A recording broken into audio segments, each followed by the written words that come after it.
this week we have a movie that we have been dying to talk about for months. Forever. Yeah. We were gifted with the screener a few months ago. Yeah. And we couldn't talk about it. I know. We've mentioned it, but we haven't talked about the movie. Different way of taking it on this episode. Yes. Yeah. It's not a play-by-play, which we say in the episode. But it's this movie. This is a long episode. And that has a lot to do with this film and its maker. Yes. Because this movie it's so good in so many different ways. And the director is so talented that it just makes you think of so many different things, So it really does. Be prepared. We hit some tangents. We do. But it's all inspired by this film. I think you're going to like it. I think it's the best kind of film that makes you go off and talk about things in depth and, maybe not directly related to the film, but.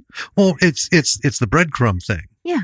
This thing happened and it reminded us of this or one of us of that. And we talked about it and we do that quite a few times, but it's just that good.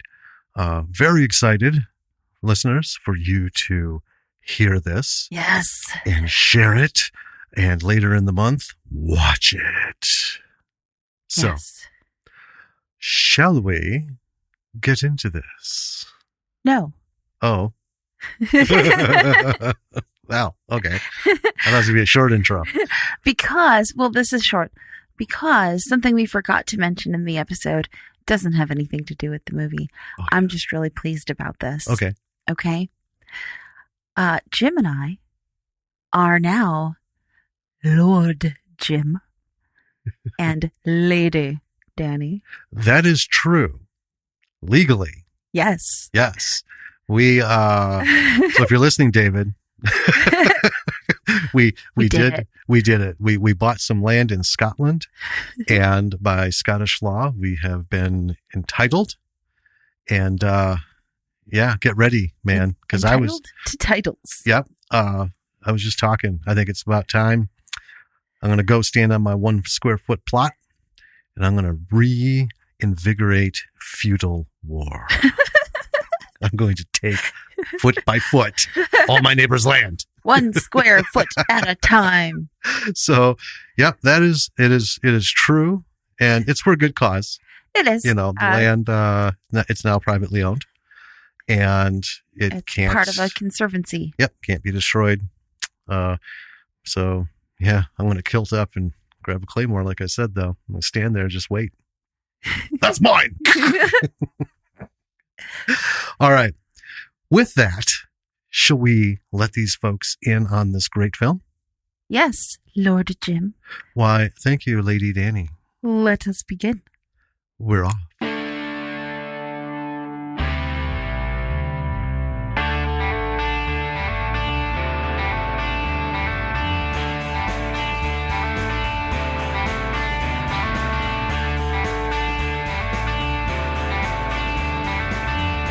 Hi there, B-Siders. Welcome to another episode of Bravo for the B-Side. This is Danny. This is Jim.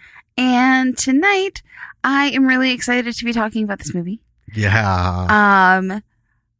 But first, I want to just take a moment to recognize the giant that passed. Yes. This weekend. Yes. Ruth Bader Ginsburg. Yeah. Not film related. No. But with her loss, I think our country is experiencing just an incredible gap in a vacuum. Yeah. Yeah. She was not just a magnificent and truly inspirational, wonderful pioneer for fighting for equal rights between men and women, equal rights between the sexes, she was also a huge advocate and engineer of, equality for all. Yeah. and not just color, not just male, female, but everything, sexual orientation, identification as human beings, equality as human beings. Yeah. This is the kind of person that comes along. I mean, there's a lot of people out there fighting the good fight right now, and this is not to diminish them, but there are those that are just way up here, and they come along every couple generations. You know, we'll see a small handful of them, you know, and it's a big gaping wound. Yeah. That we have now. It is. And it's terrible that such a great person is going to, what she stood for, and because of her position in the Supreme Court, it's not going to be politicized to the point where everyone should be embarrassed about, you know, being involved with it, but no one will be because they're politicians. Well, yeah, I think we no longer have her to, you know, speak on the side of reason and, you know, care and kindness and understanding. Yeah. And so, you know, can't be quiet anymore. No. You know, and it's funny because, you know, our daughter, they studied her a bit in school. Yeah. You know, in 5th grade. And they did this wonderful, they call it the Wax Museum, where all of the students picked a particular person and researched them and then pretended to be them.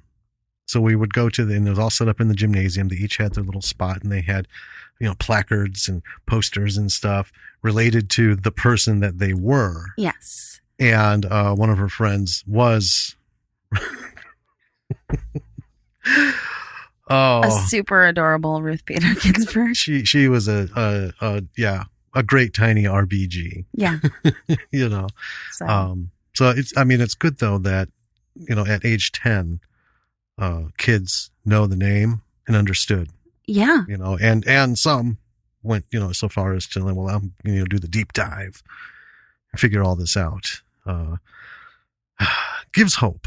It does. Gives hope, because it's not actually too many years now before they're going to be all up in That's everything. True. So, anyway, wanted to pay a little tribute to RBG. Mm-hmm. But about this movie. Yeah, getting back to this movie. So, we were lucky enough to be able to watch it before release, a little screener. And we also got the go-ahead from the director to talk about it. Yeah. But we don't want to spoil it. So the format of this episode is going to be a little bit different. Yeah. We're not going to do a deep dissection. Right. We're actually going to do more like a surface stone skipping. Mm-hmm. Because we don't want to ruin this for anybody. This episode's going to hit in October.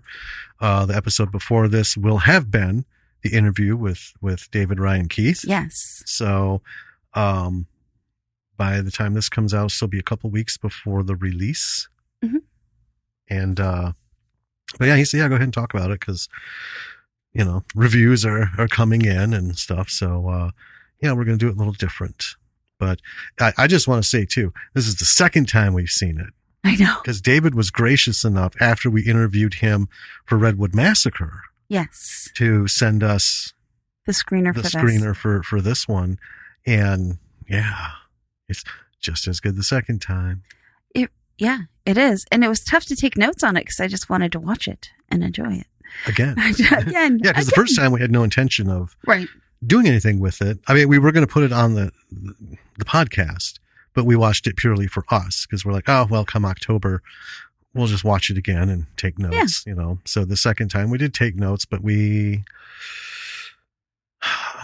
just felt it wasn't, you know, we don't want to give a lot of stuff away.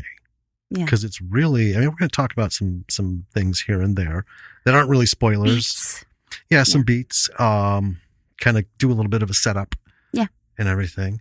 But before we get into this, which is a big enough thing, you saw a post today. Oh, I did. And so by the time this airs, it'll have been 2 weeks out. Yeah. But congratulations to David and Lorraine Keith. Yeah. On the new addition to their family. Yeah, parents again. Had a baby boy. Super duper cute. Now we're going to see if he ends up showing up in a film in a few years, like his daughter did Morgan. in Herbals. Morgan's all grown up now. I know. Yeah. I know. But I mean, can you imagine being a young adult and, having Attack of the Herbals out there? And it's like, that's me. That guy had to beat me up. Talk about Steven. Yeah. Oh, yeah. All right. So why don't you tell us about this movie? All right.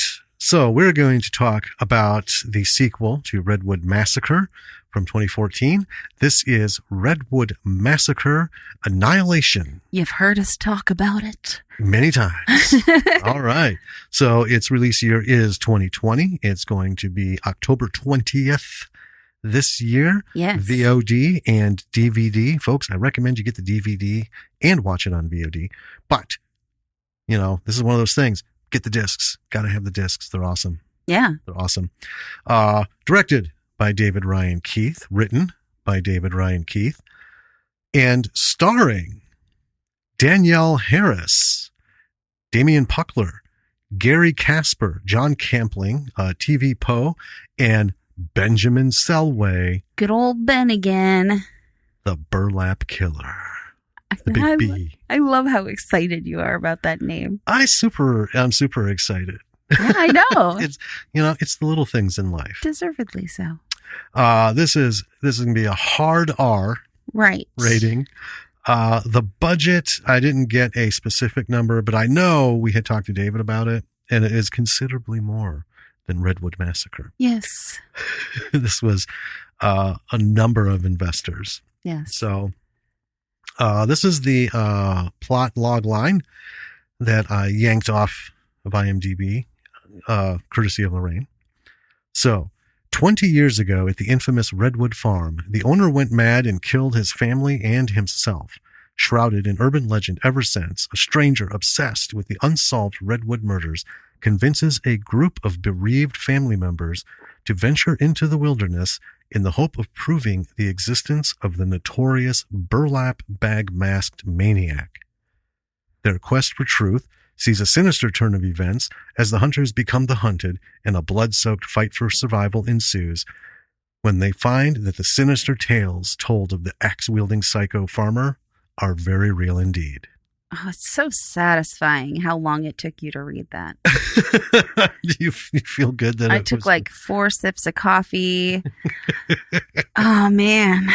Well, I thought about editing it, but then I thought, I'm going to be doing the intro, so it doesn't matter.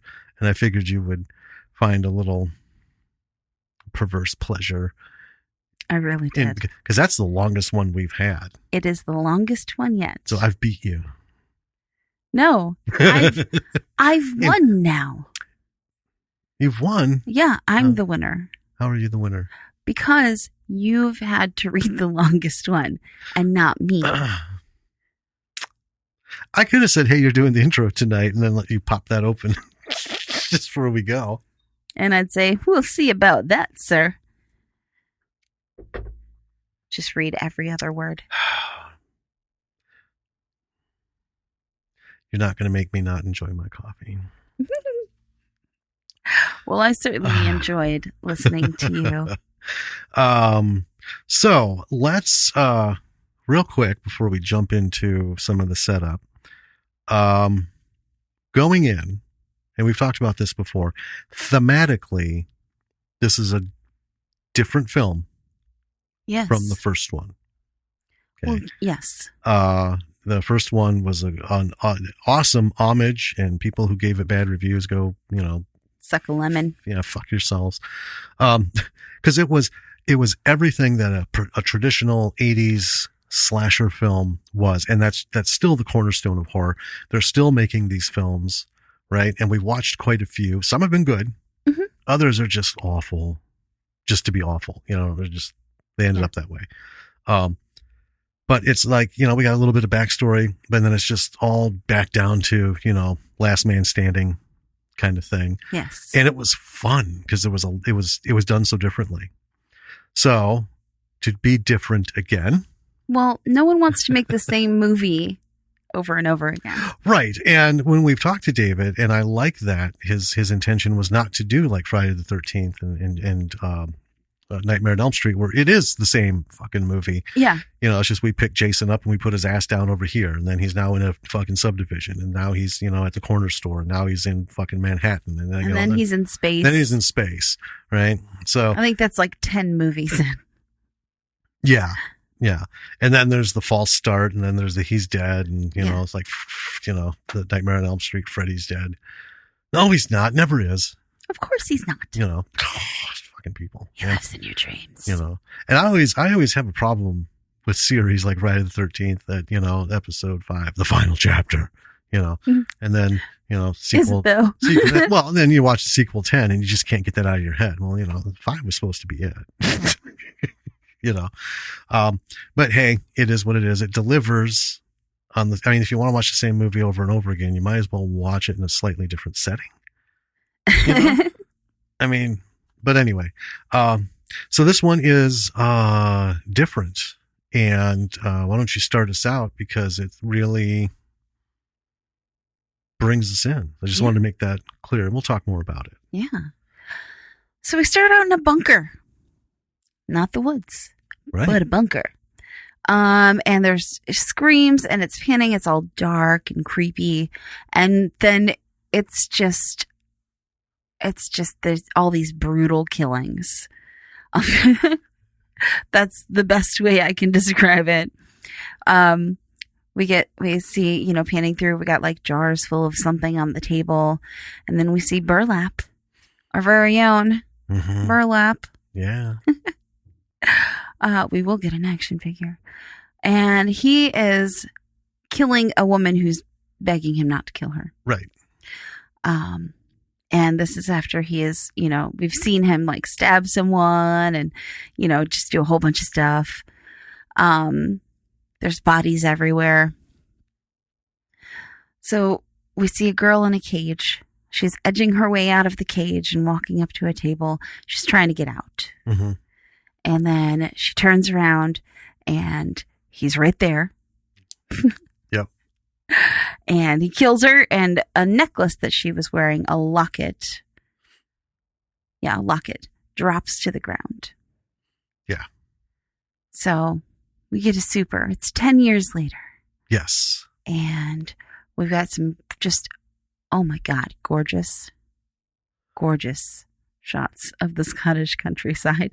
I know. I got to tell you, on one hand, right, it's not difficult to get beautiful shots nowadays with drones. Right. The high-end drones with the magnificent cameras and stuff.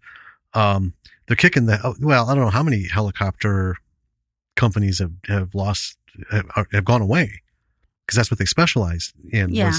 Was, we've got special rigs, put your camera on it, and it helps reduce the, this and that, and they'll do the fly arounds like with Spit.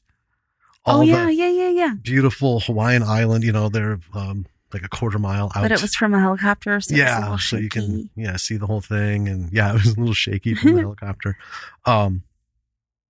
So in that sense, the quality and the steadiness and like the slow take it in isn't real hard to do, as long as you have someone who knows how to operate a drone. But I got to tell you, David has an eye for this stuff. I know. Because that's like saying anyone with any of, if someone took my camera equipment, right, my fully packed bag, went out, because they had all that, they could make great landscape shots. Mm-hmm. That's just not true. You've got to just have a thing, he has that artistic. The eye. Yeah. For so much. And we'll get into all that other stuff later, but these compositions. Drop dead beautiful shots. Yes. Oh my gosh. And we see a guy, and this is from the drone shots, trekking through the woods. The music is really good. It's eerie, and it fits well with the scenery that we're seeing. And I know the first time we saw this, as we're watching this right away, you and I both looked at each other. We look at each other and we go, David got a lot more money for this movie. Yup. You can tell already. Oh, yeah. Yeah. And it's kind of amazing seeing the first one and then seeing this one. And just seeing what the difference is for someone who is talented when they don't have a lot of money versus when they do have a lot of money. Right. And just how much more they're able to do. Right. You don't need a lot of money to make a good movie. But if you have a lot of money. Well, there's the core of making a film. Right. Right. The essentials, which like Redwood Massacre had it, and then a little bit more. Because David was no stranger to, I have no money, but I'm making a movie. You know, he had several before, so he knows how to get the most out of it. But when you have a bigger budget, things like establishing shots are really a luxury. Yes. You know, I know a lot of people, like we've watched shows where there's movie making going on in it or something. And you always hear people, well, we got to go out there and get some establishing shots and stuff, you know. Well, in the ones where they've got, you know, $150 million budget, yeah, I can see that they're going out and getting establishing shots all across the world. But if it's supposed to be some like struggling artist indie establishing shots, guy's going to be trolling, you know, Google Images to pull some stills because they can't afford to do anything else and hope no one calls them out by injecting them into the movie. Yeah. You know, or just get some stock footage. Because again, we've talked about it. Every little thing you do, once that fucking camera turns on, you've got the actors, you've got the crew, and David being most of the crew most of the time, right? But still, you still have all this stuff that adds up, and it sucks that budget out. And for, you know, like even 45 seconds of, I want to put 4 shots in here, or last about 45 seconds, just to kind of give us the feeling. That's a luxury. But I tell you what, every little penny that he had, he milked it. Because these straight up gorgeous. Yeah. So we do get a little nod to the original cast of the first movie, Redwood Massacre, and I'm the worst. I remembered her as Dino Girl, but I didn't want to put that in here.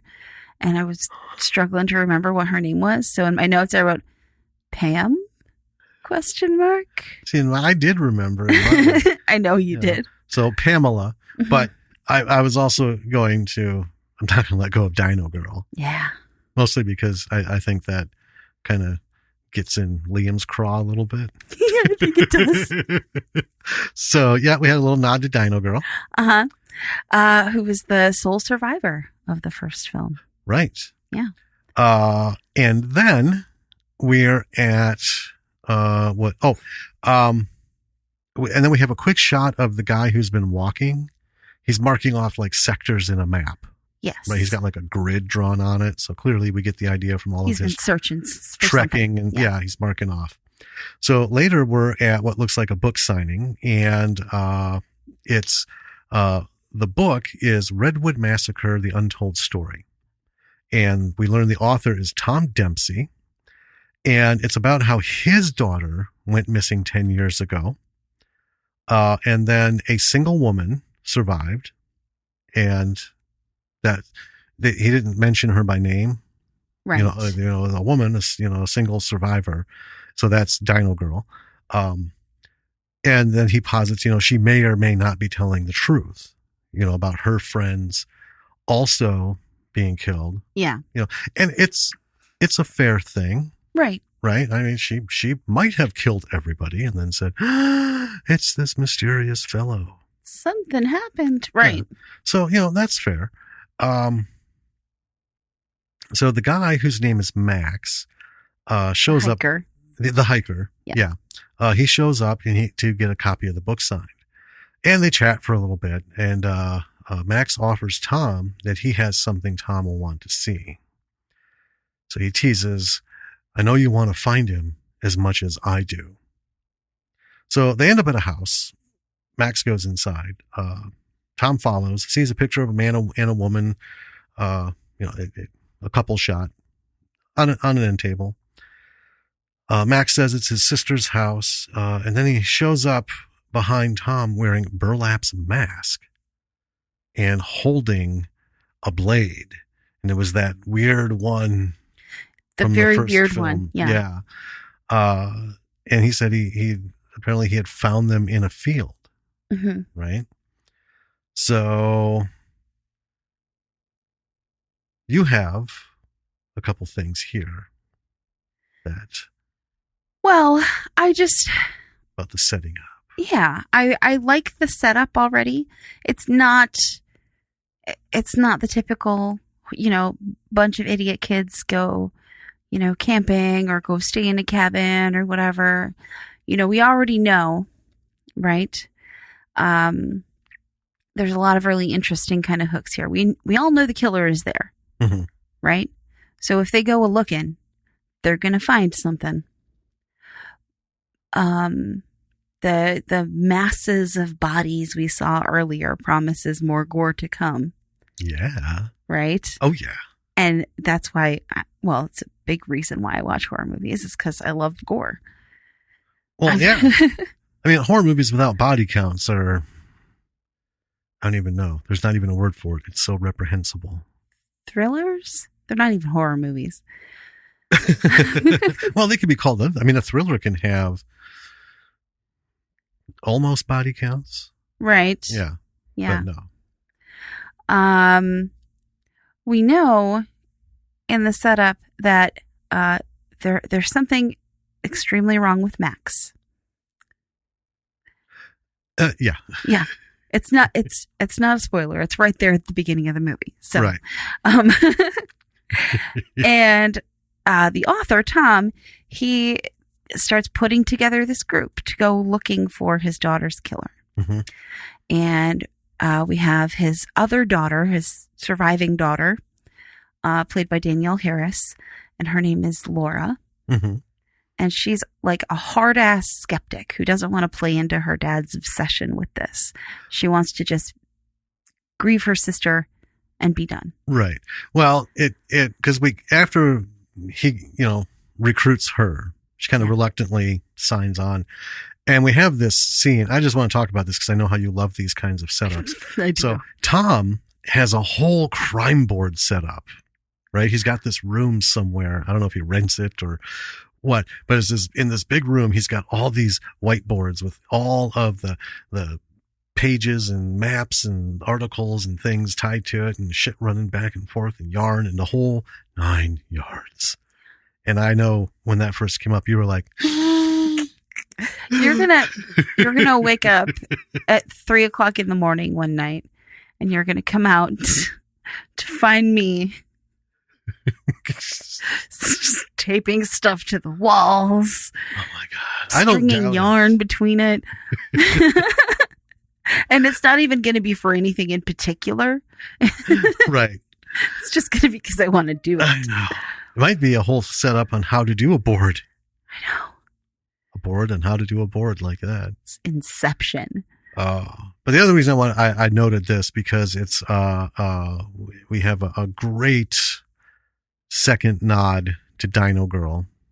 Yes. Because there's a shot, right? They have the victims and stuff, but then there's a shot of Dino Girl from the first movie. It's a still from the first film in her dino shirt. Yeah. The shirt that christened her forever as Dino Girl. Dino Girl. Yeah. And the one thing was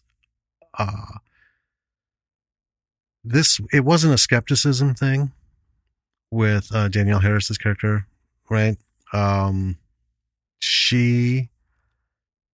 It's not a spoiler. They've been at this. I mean, the guy wrote a book 10 years after his daughter went missing. So, he's been all over this shit for who knows how long. Mm-hmm. And, she's just like, I'm not going out there again. And that just, that explained everything. He's been dragging his younger daughter. Yeah. All over the place. All these rumors, all these things. Can't find him, can't find evidence, So she's just kind of like, yeah. That's how it kicks off. She wants to get on with her life. And she also sees that this obsession isn't healthy for her dad. Right. Well, she's like you said, just grieve and move on. but he's clearly, the book didn't purge all of that from him.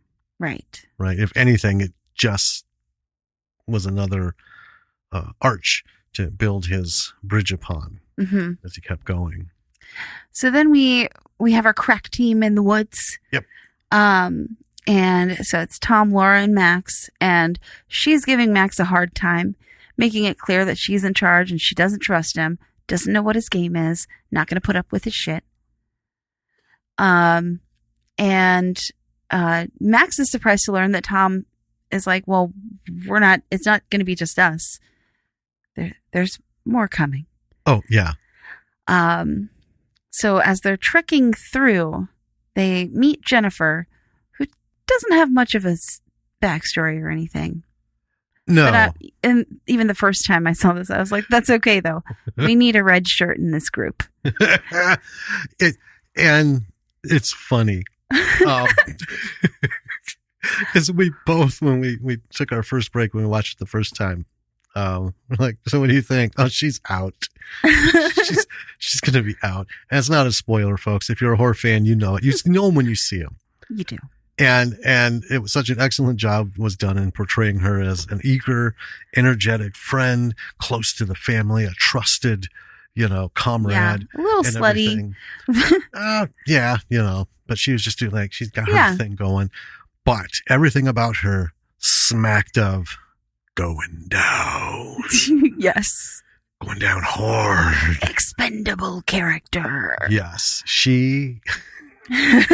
you just saw the red shirt, even with the Enterprise logo on it. Just wing, I know. Wing, wing. So next we meet Gus, who immediately to me, I was like, this guy's a heavily armed teddy bear. I love him. Yes. He's huge. I mean, he's the muscle, right? Yes. Well, and that's Gary Casper. Mm-hmm. And he is one of those, I don't want to say typecast, but that's a character role, like Vinny. Yeah. Right?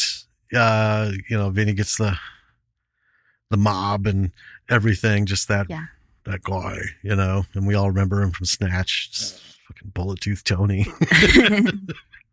But yeah, Gary Casper is a magnificent presence on the screen, and just like you said, you just look at him, you're like, well, this guy clearly has a gun collection like Jane from Firefly at home, right? And more, because he's probably got more room. Mm-hmm. But yeah, he's just a big, lovey, he's especially with Laura, big snuggle bear, right? Yeah, and you get the sense Tom is like, well, of course this man's going to be my friend and a family friend, and Tom clearly trusts him. Yeah, with everybody's lives. Yeah, yeah. It was beautifully done. Yes, and so Gus and Max have a bit of a standoff. Yeah, but it's diffused, and then all present. This is the group. Yeah. And they're going to search in the one place they haven't been able to search before, a restricted military base of some kind. Yeah. And there's a couple of things that I noted while this was going on. Number one, if listeners, if you remember, and if you haven't listened to that episode because you're just like hopping on, go back to our first David Ryan Keith interview. It's David and Liam Matheson. We're talking about Redwood Massacre. They talked about this film. And if you remember, Danielle Harris was sick as shit. Yeah. During production. And pregnant, but she was so sick. She had a lung infection. At one point she was coughing blood because it was so pain. But I tell you what, you can't tell. And, spoiler, she kicks the hell out of the role of this film. And I wrote a little bit later, it's incredible that David was able to get her because, after all the Hatchet stuff, Yeah. All right. And justifiably so. Her price tag is going up, and up, because her value in the horror community is going up, and up, and up. So to exercise your right to secure her talent is going to cost you some figures on that check, right? She's positioning herself, to the top spot as a scream queen. She is. And I was thinking about that when I wrote it, Scream Queen. I think there needs to be a better term. There does. I don't love that term, but I don't either. I accept it because it is. Well, because Scream Queen were basically the actresses that played the parts where they literally just scream. I mean, it's just Right. the screaming and the running and being terrorized. Danielle Harris, so like in Hatchet, right? She was not a badass. No. She was just, caught up in shit. And the wonderful thing about the Hatchet series is her character progresses to badass, because you can only be exposed to so much horrible shit before you instantly are like, I'm fucking done. Right. Right. Those who don't learn don't live. you True. know. So she does an excellent job in this film. She is badass in this film. She is. Because like way back at the beginning when we first meet her, she's in the gym training. Mm-hmm. Punching and kicking, and I don't know if it was necessarily kickboxing, just like, I think it's more training. like MMA type, fighting using all of the elements to get like a full thing going. She's pretty good at it. She beat up her trainer. Yeah. But yeah, I just the other thing that you kind of tapped on was the one thing I like about the setup is it sets it up as just a dad wanting answers to find his daughter. I mean, that's we know Max is cooking some sort of rotten potato in the background. Right. Right. That's very obvious. But it's not like it's bringing together people to check things out. It's not like Mythbusters. It's not, we're going to go dive into this and, online enthusiasts and stuff. It's really just playing on the whole, thing that Tom he wants answers. Well, yeah. And that's, it resonated a little bit because one, you don't see that often in these films. They don't go by that with that angle. Right. Right. And number two, it's one of those things when you're living in the world of suspended disbelief that anchor to reality. You can emotionally connect with. I'm pretty sure he doesn't have any, conception of we're gonna find her alive and well. Right. But I mean, when people are missing for years and years and years, the family just is like, we just want to find him. It's that absolute answer, and if possible, bring him home. Yeah. One way or another, kind of thing. It's that closure thing. Yeah. And it's a little twist on regular horror movies because they're actively going out. They believe that there's a killer out there. Yes. And they're actively going out to either find the killer or find evidence that the killer exists. Right. Yeah. They're not just going to discover. Right. They're hunting. Intercept. Yeah. And to see what that story is. Mm-hmm. So yeah. Yeah. It was just really good. And by this point, we've seen a few things. We had some killings in the opening, right? The effects in this movie are nothing to sneeze at. David has had a penchant for practical effects, which I think has served him extraordinarily well in these films, right? Oh yeah. And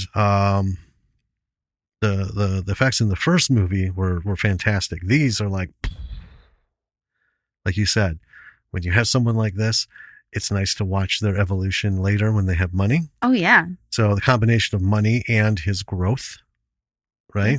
He made the most of it, because you can hand to someone like, I'm really good at practical effects, and you can hand them a check. And if they don't grow as an artist, as a director, it's kind of the same old shit. Just because they had more money, it's maybe more of it. But this is some next level stuff. Yeah. Yeah. And, did really well. Another thing that I wanted to point out is that, so they go out to search for this killer. And the full setting of this movie, I mean, they start out in the woods and stuff, but it ends up being set in this base. Right. This underground kind of like military base bunker is principally where most of this movie takes place. Mm-hmm. And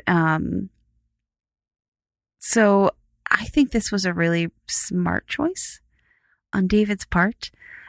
Changing up the scenery of the woods for a fucking creepy, claustrophobic underground bunker. Yes. Awesome.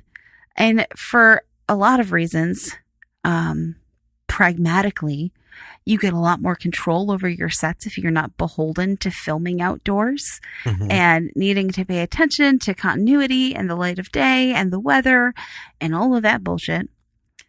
And also, we already had a Forest Redwood Massacre movie. Yeah. I mean, it was in the barn, but a lot of it was in the forest. Yeah, it went from one and we ended up in the other. And it's, like we said earlier, it's no fun to keep making the same movie over and over again. No. Yeah.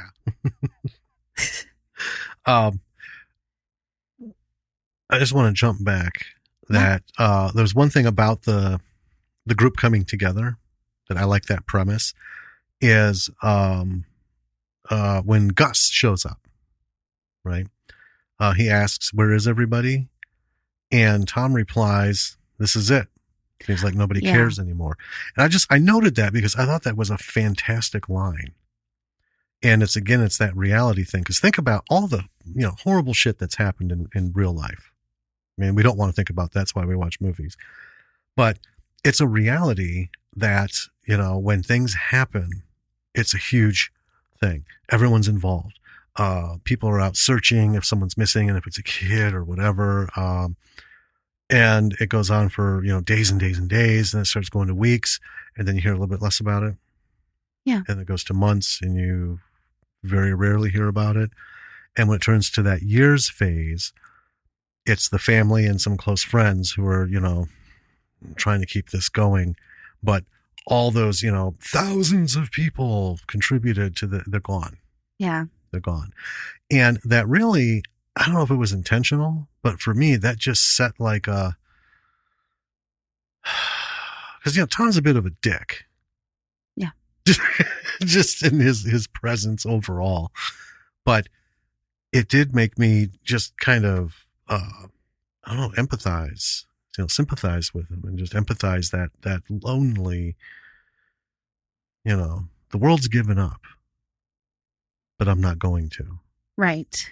And it's been 10 years since this happened. A year in. Yeah. 2 years in, you maybe hear something on like the anniversary or a birthday. Right. Or something like that. But other than that, it sort of drops off, fades away. And it's interesting because it also said to me that his circle of friends has evaporated. Yeah. Because somebody who has this kind of obsession, and we've heard about this in real life, people who have actually written books about how, my teenage son or daughter went missing and this and that. And, 5, 6, 7, 8, 9, 10, 12, 15 years later, they're still doing it. They've written a book about it, how people just kind of like Laura was in the beginning. I grieved. I'm done. I don't want to do this anymore. And those people, when they're friends and stuff, even some family will be like, okay, if that's the way you're going to live, I can't be with you.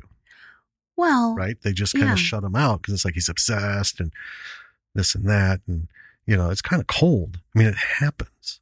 And that's kind of what it said to me with that too, is like, oh, no wonder this guy's writing a book because he's got fucking nowhere else to go.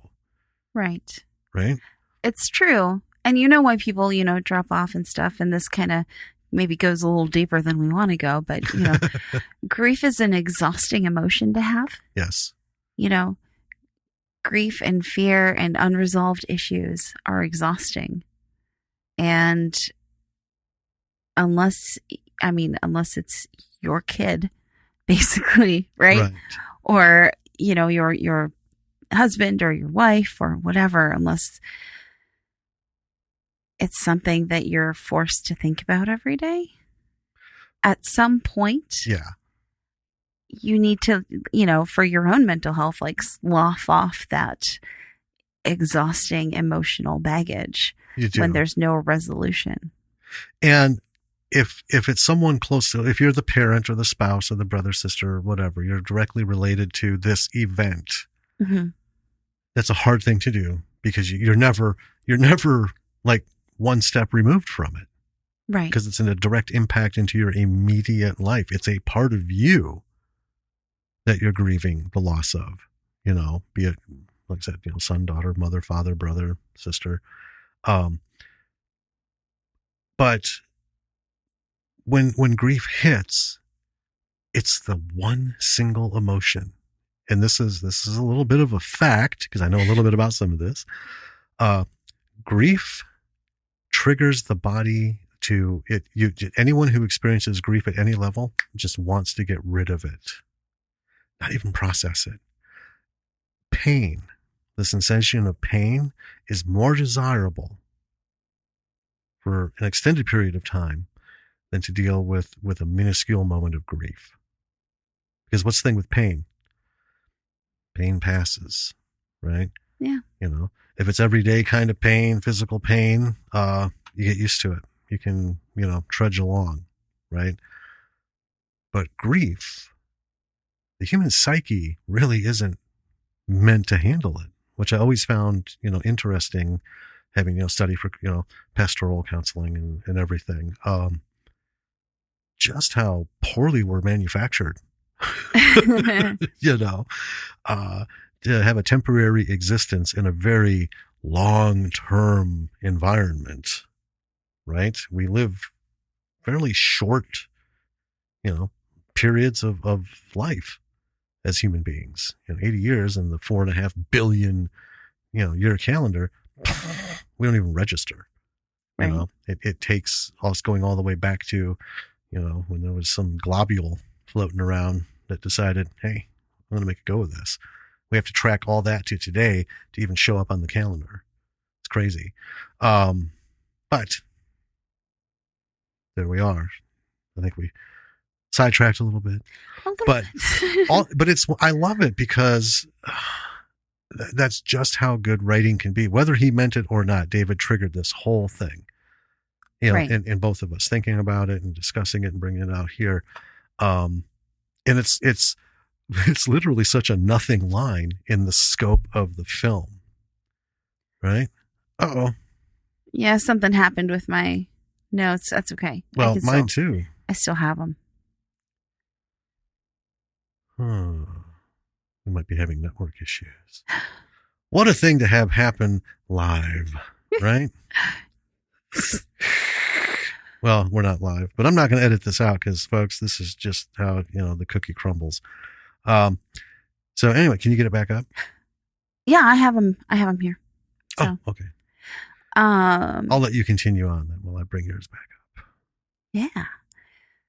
So as we, start to go into the bunker, there's just something about the quality of film that has the look, feel, and sound of a big budget film. Yes. And so there's a difference between a low budget film, a movie like this, where there is money, but it's not, tens of millions of dollars. Right.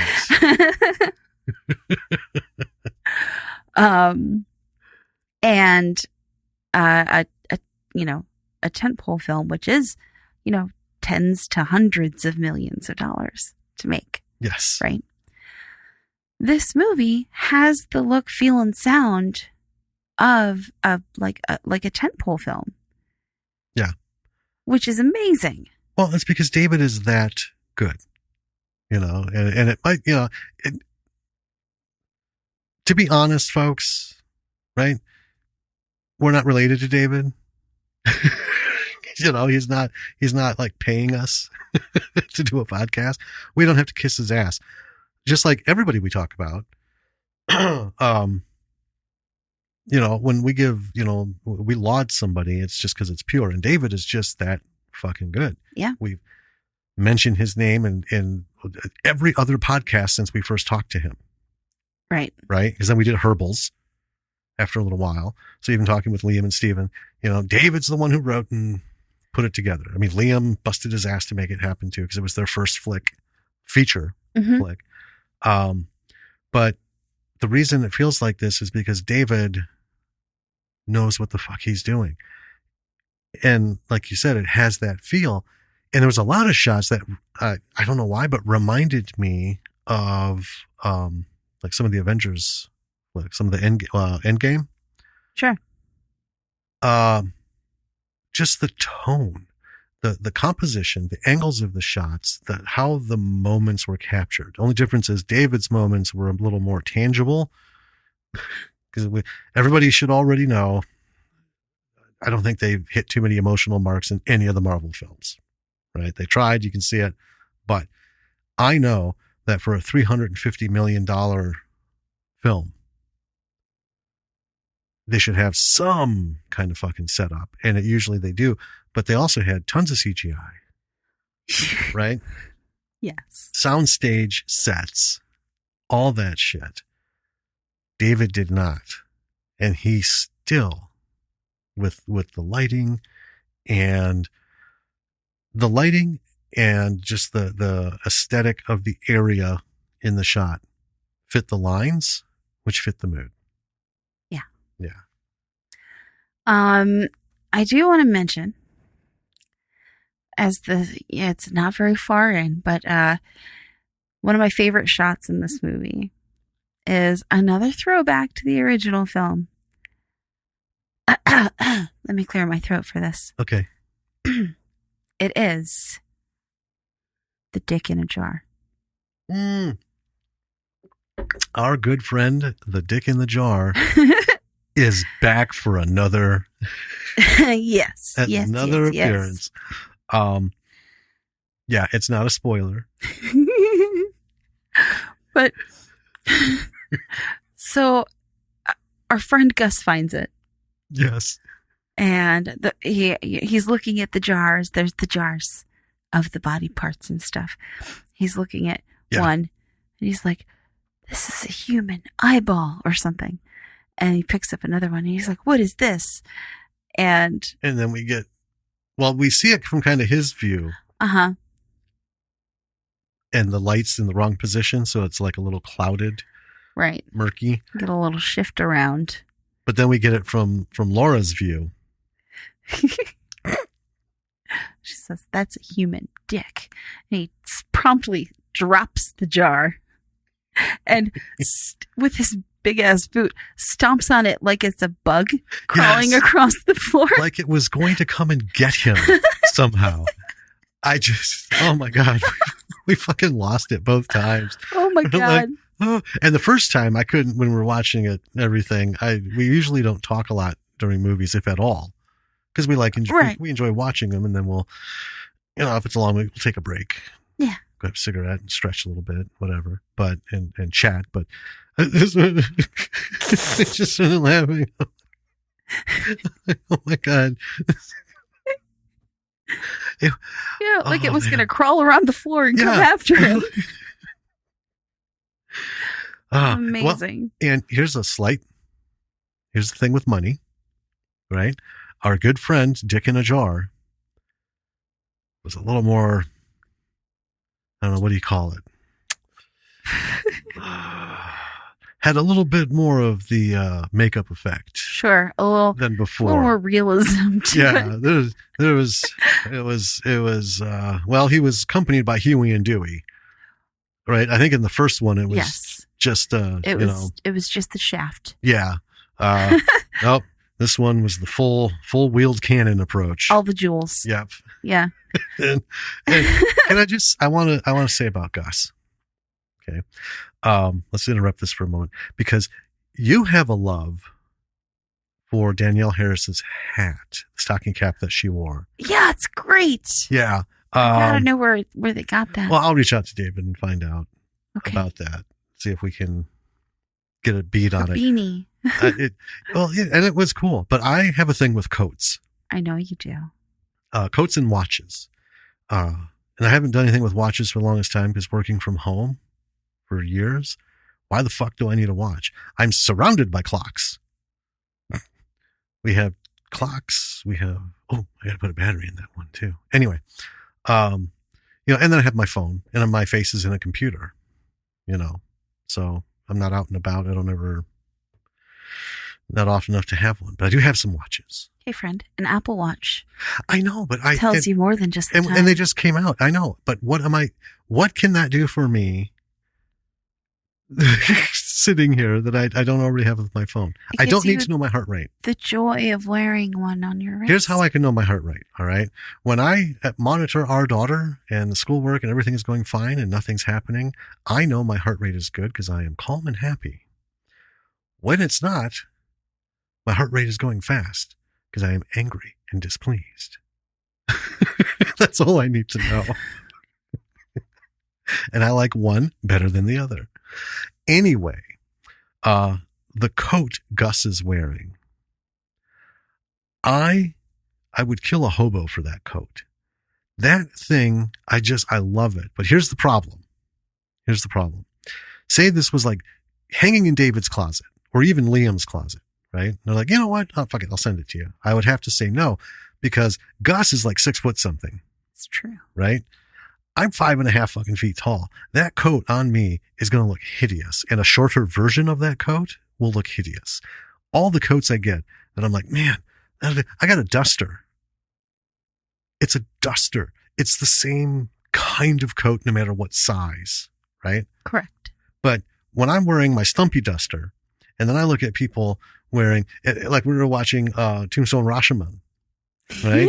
Again, I'm reminded, God, damn it, all these tall people and their fucking coats look so great, and I look like fucking Cousin It. Tall people look amazing in long coats. Oh, short people look like Cousin It.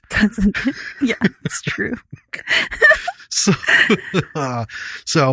there were a couple moments during the film where I actually was distracted the second time, where I was just a little pissed off. Because, I'm watching and there's Gus and things are happening, and I'm like, you motherfucker. You're so tall. And that coat looks so good. And that seems like a weird ass thing, but that's how my mind works. So I have coat envy. But like the stocking cap, unless you have like an enormous melon, right, where stocking caps won't fit, there's no way they can look bad. True. They can't. Or if you have a teeny tiny head. I have a good head for beanies, though. They look good on me. Well, they do. You have a lot. I know. Because they look good. I don't like them anyway, so it doesn't matter. I don't know if I look good or not. I just don't wear them. I like slouchy ones though. I don't like the tight ones. And hers in this movie, it's a little slouchy. You know what? Yeah. I'm getting into details that are unimportant. But no, they're not, because every bit of a movie should be discussed and attractive, to fans. Yeah. Here's the thing where you might understand that I feel your pain about coats. Okay. I love maxi dresses. Just the long, like, hem on the floor. Yeah. They don't even have to be super fancy. I'm not talking like evening gown. I know. Just like a general long dress. Yeah. I look like Dead-Eye Dora in those. Yeah. I look like a child's doll. I get you. I get you. I don't look like an elegant woman. See, that's why we need like a wardrobe supervisor. I know. Well, because think about it, all the stuff that Danielle Harris is tiny. She's like you. She is. She's short. She's a little thing. Packs a lot of power in that tiny frame. Mm-hmm. But she looks good in all the shit she's in because she's got somebody out there. I like her coat too. Well, see, that's the thing. Yeah. They made that coat in a size for a woman that size, and it looks good. It's like a park length. It's like the world refuses to fucking believe that there are short men. You know? Because you've seen some of the stuff I've got. The cut doesn't... And then, let's not even get into it. But not only am I short, but I've got like a linebacker's set of shoulders and a chest that can only be rivaled by a Neanderthal man because it's so barrel. You're very broad and barrel chested. Right? And, you know, we went through this before at one time because I have truly thick, big bones.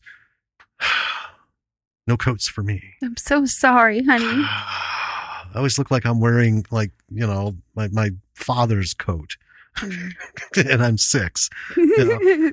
God damn it. Anyway, so Gus's coat, folks, revel in it. And if you're tall, find it, wear it, cherish it. But know that I will fucking hate you till the end of time. Nothing personal. Right. Oh, man. I think, you know, at this point, so what begins when they're in the bunker is we begin the cat and mouse. Mm-hmm. And there's a lot of really good moments. I don't know if there's like any more you want to bring up. Oh, in the cat and mouse game? Well, just you know, any specific moments, because I think at this point we can we can do that, and then we can, you know, start talking about some techie stuff and maybe reference a moment here and there. But there's so much going on in this movie. It's a pretty straightforward story. Yeah. But there's just a lot that I want people to experience, you know, before go in open and uninformed. Okay. Here's a moment. Bring it. Burlap gets his mask back at some point. Well, right. Yeah. Because they're all there. Yeah. And Max has the mask and the thing. Blade of some kind. Yeah. That weird farming blade. Yeah. A blade of some sort. Yeah. Has it with him. Yeah. So he gets his mask back, and the moment that he puts it on is just really lovely and really well done. Yeah. And that moment coincides with our reintroduction to some gore. Mm-hmm. And yeah, we only had to wait a little while after the intro for more blood. It wasn't too long. It was a little bit of a wait. Well, let's call it active blood. Sure. Okay. Sure. Let's talk about, you know, fresh kills. Yeah. Okay. Because there's a lot of visual shit. Well, that's true. There's a lot of visual gore. And we did discuss between you and I about, you know, in the first movie, it's not hard to make a movie that feels creepy when you're filming it in the woods, because the woods in and of themselves are fucking creepy, right? At dark, anything at dark, at night. That's why I love night so much, you know, because you can't see the world around you. It's very immediate what you can see. You're dependent on light, a fire, a flashlight, and you're restricted to whatever that can provide you. And anyone who's been in the woods, anywhere in the world, right? The sounds, the things that happen at night, way different than the daytime, you know. But not that there wasn't daytime. In fact, a lot of it was daytime shit. But anyway, so you're in the woods. That's creepy number 1. Then you get an old building, creepy number 2. Yeah. Yeah. But that's never like enough. It's a good setting. But, you know, David made that way creepier. It's true. Those already creepy settings. The creepiness that goes on. He brings the creep in this way. And this is, again, like I said, it's kind of easy to make creepy in those settings. But he gives us this setting, and he makes some unexpected things super creepy. So we have that small, there is a small period, right? Now Redwood Massacre was like all on the go, right? If he wasn't terrorizing Dino Girl and everyone directly, right? We saw him, you know, fucking, you know, doing shit. It's like, I'll be getting to you, but first, and then he's off doing some other stuff. Stab. Yeah. So we see the shit in the beginning, and then we have this little story bit, and then they get in the bunker, and things are just fucking creepy. And there's a reason for that. Yes. I don't want to get into any of it, but it's done at an expert level, right? And it also, for me, there was a lot of unease that I felt, with Redwood Massacre. There wasn't time for it. There was more like apprehension, don't turn your head around that corner. Don't open the cupboard. Or, better yet, dude, just look over your fucking shoulder. Oh, hurry. Oh, man. I'll still, in that first movie, the moment that Burlap is in the background in that one shot, and you don't see him until he moves, you're like, whoa. Yeah. And that's the thing. So bringing this all back around, when Burlap gets his mask back, Ben starts like finally I'm home. I'm me again. It's amazing. Oh man, everyone has their signature thing. The mask is certainly a visual signature, but I think Burlap, his whole signature is the movement. What Ben's choices were to bring that killer to life. We're heaving our chests, folks. You see it. No, in the you film, can't see us, but we're very active so in the shoulders here. And so involved. I think that is his signature move, if you will, because he doesn't have a set killing pattern. No, right? But he has this consistent body language. Yes, and there's a scene in here. All right. So there was a couple scenes in Redwood Massacre that made us laugh, not because they were poor, but because we're looking at, like we talked about, there was one scene where he's, he hears someone around, and even in the mask, you can feel the facial expression like, oh, these fucking kids. I'm never, God damn it. Gotta go deal with another one. It sounds tickled us. And it didn't make us laugh so much at first, but in the first one, when he charges that guy out of fucking nowhere. Yeah. And Ben Selway is huge. Yes. Right? This is a large human being. He's not wearing like kiss boots, like 8-inch platforms. He's a large human being. And he came running at that victim just like that. Like a fucking NFL player. Here's the whistle. Charging. Boom. Yeah. And we were like, oh. And then it was funny after, because we're like, oh my God. That was fucking awesome. Like, I just had enough. There is a scene in this one that had us like a little bit of a chuckle. I don't want to get into it. Okay. But it's that kind of, fine, God damn it. Okay. And he's so good at doing that. Yes. Yeah. Oh, man. So how the movie ends is you're going to have to watch it. Yeah. We're not going to give away the ending. We're not going to talk about some of the final sequences because, again, at least I think, listeners, you should go into this like you just saw the trailer. And in fact, I don't think we gave away as much as some of the reviews, as the trailer and reviews. Yeah. Mm-hmm. I do. Yeah. I love it. Okay. Hold on. Okay. Have a moment or two, because we were just talking about this as I'm looking through my notes. We're talking about Ben's fantastic, body language only acting because he never speaks. Right. But yeah, here's a quote from my notes. I live for his exasperated sighs as he tries to go about his murdering day, but keeps getting distracted by various members of the killer hunting crew. Yes. And that's it's, I don't know. It's such a genius thing to do. Jason has the mask, right? And the machete.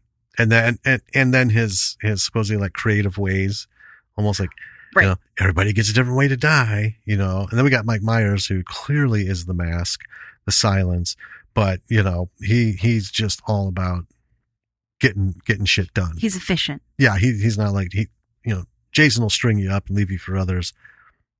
Mike might pin you to the fucking wall or behind a door, but that's It won't be long. Yeah. He just needs to get moving. This constant exasperation. And that's the thing. Having watched 2 films now, folks, if you're a horror fan and you don't fall in love with burlap, I don't know what's missing in your life, because you see this and you're like, you almost feel like pity, right? Like you're watching, man, this guy. Yeah, like you're watching like some, character from The Office or something. You're just like, oh, he just wants to do what he's doing. Here's the sound. He's just like, oh, fuck. Will I never get this spleen out? Right? And then he has to stomp off and deal with something. If you fucking people would just leave him be. I know. It's just amazing. I've never really felt like that with a killer in a movie before. No. Right? I think that's why our connection to this is so tight. Yeah. Because it's so different. It's so familiar. And I always fear people don't pay enough attention to movies to see the subtleties, and I think we both know a few people who go to like horror movies for the scare, for the thing, right? But they can't talk about it. The story. Right. Oh, some guy gets loose from a mental house and just like goes apeshit through a neighborhood. That's like a between popcorn bites summation of Halloween, but I think there was a little more to it than that. Right. Yeah. Friday the 13th. That's hard to use as an example because we don't ever see the killer while it's happening. True. Right. We see the knives, we see the machetes, we see the things, we see the exasperated looks, we see the hands with a spike, and then the couple that's fucking, we next see them impaled together, forever copulating till end of time. And then it's, we get the reveal of the killer. It wasn't until 2 that they brought Jason in, actually. Right. But even still, there's still some story there. And I know of quite a few people who have seen Friday the 13th many, many times and still can't effectively talk about the fact that it was his mother and why she was doing it. Yeah. We can say batshit crazy. That's fair. But they don't even get like that. It's like, oh yeah, she just, I don't know. Mother was upset at the kids. So...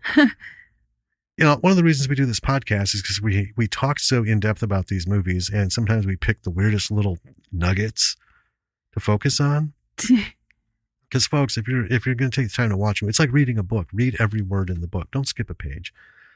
Don't read every 4th word. Just read the thing at your pace. Enjoy the words. Enjoy the story that's being given to you on screen. Yeah. The nuances, every film, good or bad, right, is worth looking at every second, every beat, every action, taking it all in.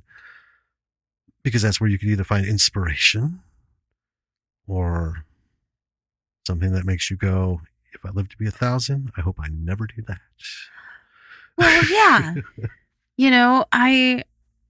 And that's why, we watch movies like this more than once. Not just so we can take notes and do a podcast for, right. We watch them over and over again. One more moment. Bring me a moment. Talk about. Bring me to a moment. It's coming. The moment that you meet Gus, you know that this is going to happen eventually. It's going to be the big guy versus big guy showdown. That is a staple in every genre. Yeah. Yes. Yeah. Not just horror, right? Right. And well, I guess if you have seen the first one, you know immediately that that's going to happen, but you don't necessarily know that Burlap is a big guy unless you've seen the first one. But as soon as you meet Gus that there's going to be big guy versus killer showdown. Yeah. Right? But it is big guy versus big guy. Burlap versus Gus. You have to wait for it. Yep. But it's well worth the wait. Yes, it is. And I also want to say, I mean, it's amazing, but it is shot so well. And there's an image, and it's the image of Burlap in the hall. And he's just standing there, and he's staring at Gus.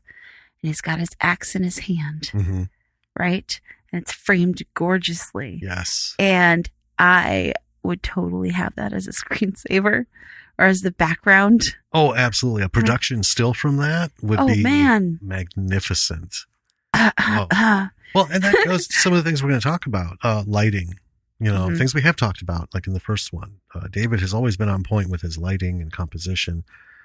There's a lot about this that is if they had a series of stills, right? They're works of art.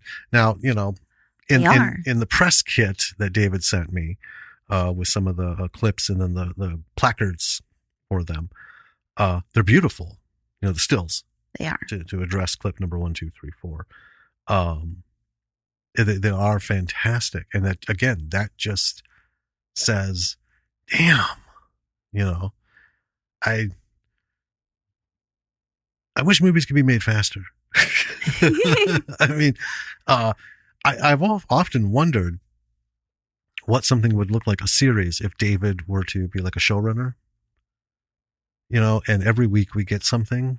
I would be lost in euphoria, little bits of all this just truly talented work. And it's interesting too, the dynamic. David is not one for like straight out dynamics. Like even in the first one, right? We know it's a last man standing situation because it's very 80s in its horror feel. And it's like Attack of the Taddybogle. Same thing. It's a last man standing. That one really just kind of gave us a little bit of character intro, and we didn't really learn much about the characters, but we got the quantity of them. We did. And their initial like attitudes, and then the shit kicked off and it didn't stop till the fucking credits rolled. Yep. Boom.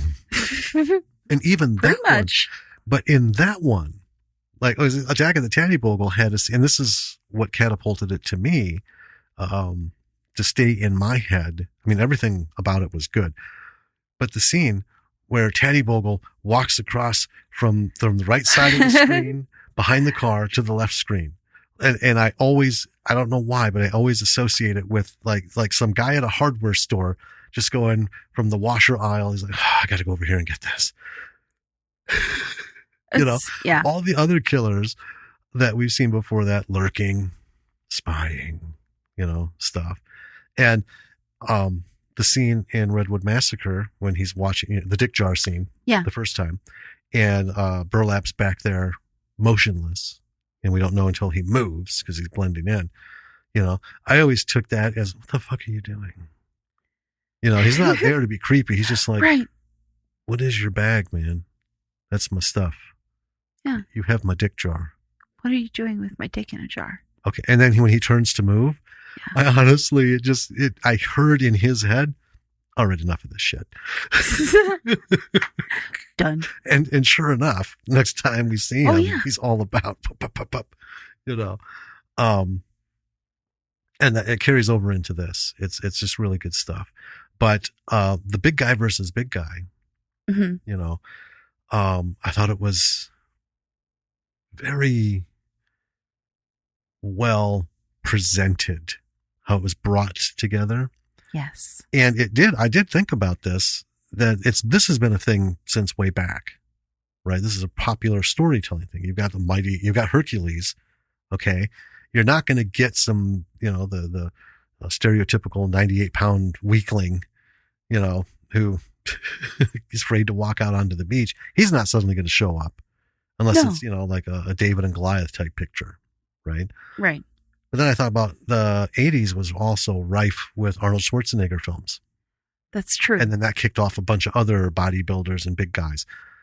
And it's funny because Arnold, the bad guys are always like normal sized guys and stuff. And Arnold just happens to be this big, beefy, whatever he is in the film. And then there's the big guy. And Yeah. I don't know if Arnold's going to kill all these other little guys or if they're just going to be like spread out and run off or whatever. But I know at some point before this fucking movie's over, him, Arnold and evil big guy are going to face off. And sometimes it's for the whole kit caboodle. Sometimes it's just because, I got to get him out of the way so I can go kill the little dude. But yeah, they're always fun. They're always fun. And David made this one really fun. And it was beautifully shot, like you said. It really was. Yeah. Yeah. Slight tangent. As you're talking about Arnold Schwarzenegger, I was thinking about another big guy who was around in the 80s, and maybe I missed the movie where they did this, but did they ever pit Arnold against Sly Stallone? Did they ever put those two head to head? Because they really should have if they didn't. No. Oh, what a fucking missed opportunity that was. I think there are areas because, so Stallone did a lot of Rambo. Yeah. I mean, that kicked off, and then of course he got bigger, and then of course with the Rocky, he just kept getting bigger. Because if you watch Rocky, just the original Rocky, all right, Sylvester Stallone's not a little guy, right? But he just looks like a normal boxer. Yeah. It's like a Hugh Jackman in the first Wolverine, right? He did a little weightlifting, got some biceps and stuff, but then you fucking see by the before Logan, right? I mean, his ripples have ripples. I know. It's maddening. Huge Ekman. But I think their genres were so very different. That's true. And Sylvester Stallone got paired a couple times. Like one of my favorite pairings, right, wasn't with another big guy, but he was paired with Billy D. Williams in Nighthawks. Oh, yeah. Cops trying to do the thing. And of course, poor Billy D is the partner who, gets roundly fucked by the bad guy and throws Sylvester into a, fucking third act tirade of revenge, and then they tried him in comedy. What the hell was it? My Mother's Got My Gun. Can't remember every movie title. That's okay. He was tied up with Estelle Getty because she was very popular in Golden Girls. Yeah. Right. Sophia was the breakout character. So they had her as like his mom. Paired up with Sly. Yeah.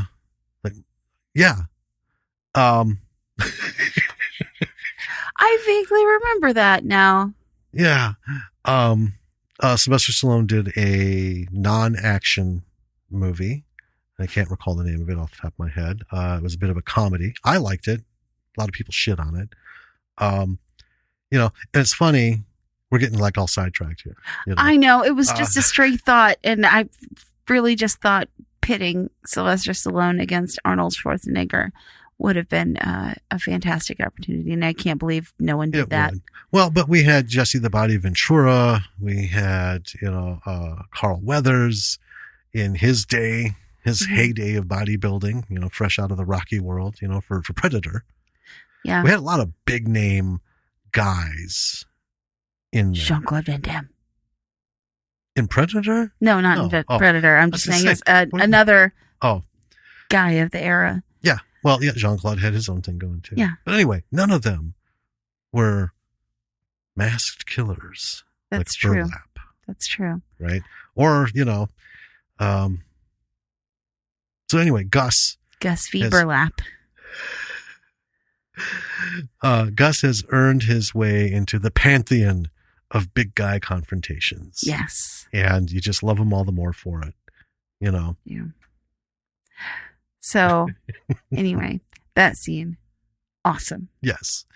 And it might get you thinking like we do all these roundabout things. See, it's funny, folks, on episodes where our normal episode format, I mean, we're so focused on putting these pages and pages of notes together from watching the film. True. That we get through it, and we sidetrack sometimes, but we got to get through those, and then we want to talk about it. When we kind of freeform it a little bit like this, you kind of get a sense of where our brains are at watching a movie, no matter how wonderful and captivating a movie is, right? And it's not saying anything negative about a film, but there isn't a movie that's ever been made or will be made that will keep my interest so laser focused that because I can't not be thinking about 4 or 5 things at once. I know. I live with you. I know. You could do a whole podcast about living with me. I'll pass. Really? Wow. That was rough. Well, it's... I don't think that I need to do a podcast about living with you. I love living with you. Yeah. I think you might need to vent. No. A little bit. I don't. You're wonderful. I know. It's funny. Little bit of personal information here, folks. I love living in a house where I'm something like a third person observer to a story. It's not like I live here and it should be a first person perspective, because I sometimes feel like out of my body, otherworldly, when I'm watching you explain to our daughter how I work. Or both of you will talk at that knowing level, like I'm not in the room, about how my fucking mind works and why I do the things I do. And if you do that, Dad's going to be, that's not going to work out. And, he's not going to do this or this, because it's just, and it's, it's, to me, it's funny. Is it sometimes untrue? Well, it's not untrue, but I also, it's, I think sometimes you guys over exaggerate a little bit. Well, sometimes I do say things like that just to needle you a little bit. Well, yeah. Because I know you're going to go, what? Anyway, Excuse me? Moving on. She's going to listen to these one day. I don't need to give her any more. She's got enough ammunition. You have filled her bag full of all the fireworks that she needs. And believe me, she fires them off daily. We don't need to break into the big stuff. She is just a younger version of me, essentially. I know it. Anyway, let's talk about some technical aspects of this film. We have mentioned in passing lighting. All right. Once again, David knocks it out of the park. There isn't one scene where you're like, huh? Right. And it's a pretty dark, gritty movie. I mean, it's not a highlighting movie. It's in an underground bunker where pretty much most of the time they just have flashlights, Right. Well, and there's a point where they get like some power going to some backup stuff. Yeah, but I would say for probably 80% of this movie. Yeah. Yeah, because nothing's permanent. Right. But there again, we were just watching with our daughter, Walking Dead. And one of the episodes was at night. Now, I was just off to the side. So in all fairness, when you're looking, you're like 74 degrees angle to the television. Sometimes it's not the best picture. Well, yeah. Right. But it was a night scene. And I know we've seen all the episodes, so I knew the one. But again, it's one of those where it's like you're not really sure what the fuck is going on. Right. And there is a difference between not knowing what's going on, because that is part of the storytelling of the moment in the TV show or film or whatever it is. Right. And then the not knowing what's going on because it was lit poorly. Yeah. And even a big production like The Walking Dead, there are quite a few episodes that are really poorly lit. Yeah. And I can't help but wonder if that's because, a lot of these things, they have it's a cornucopia of directors. I do find it hard to believe sometimes that with the resources that they have, that they can't properly light a scene. And here's what I think.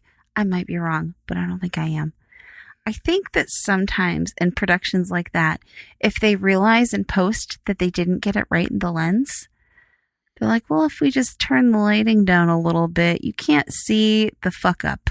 That's the color to black and white fix that I've talked about several times. People or they just turn down the light. Yeah, when they fuck up the exposure and everything so much, right? They just like there isn't one fucking technician on this planet who's going to correct this color. It's just going to have to be a little dark right now. So this film is black and white, right? And that people do that with photographs. That was the big cheat. You know, I'm a black and white photographer. Motherfucker, I know you.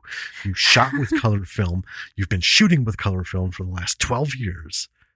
And all your shit's black and white because you can't fucking get it.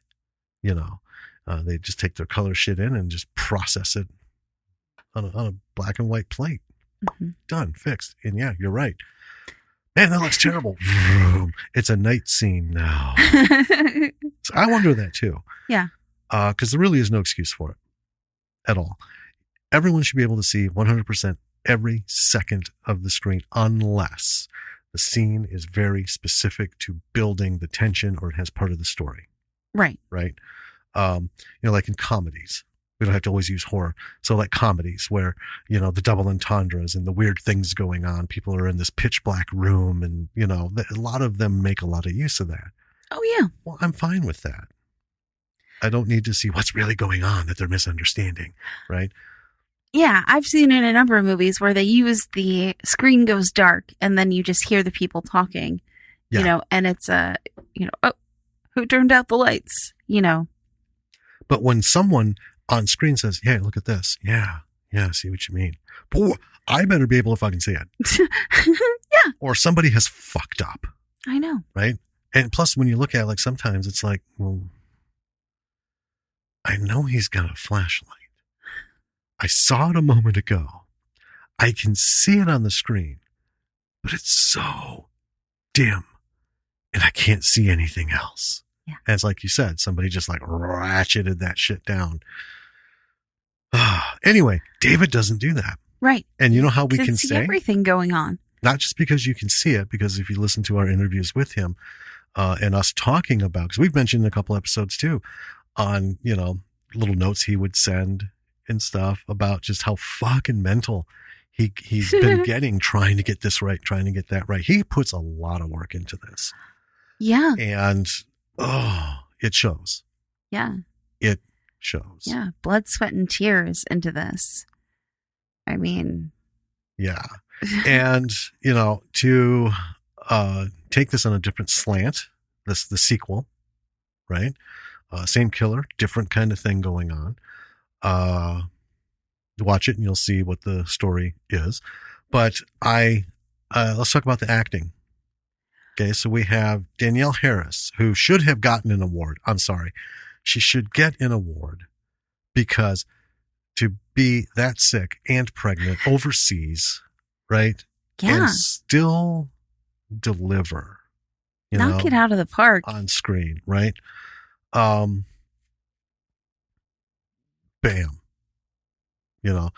I got her, I registered her as the final version of the Hatchet character, right? Like I said, throughout that series, she gets harder and harder. Well, here we have her ready baked. Yep. Right. And I got the sense that she was all about it. Like in the beginning, we don't get into a history of why she's, kicking the shit out of her instructor, but I get it. Well, she had a sister who vanished and her sister, I think they showed a picture at one point, it didn't seem like she was a little person, little right. petite, like Danielle. And, when that, and I think I looked up her height once. I think she's actually you got an inch on her. Really? I think so. I'm going to look it up. You look it up. But when you lose your sister and you're, 5-0, you're going to take some self-defense, right? So I got that. And that, everything else hardened her up. We mentioned Gary Casper, great performance. Damian Puckler is Matt. 5-0. 5-0. Yeah. Okay. Just like me, 5 foot nothing. Okay. Maybe I was thinking of Bernadette. from Big Bang Theory. I think she's 4'11". Oh, Yeah. possibly.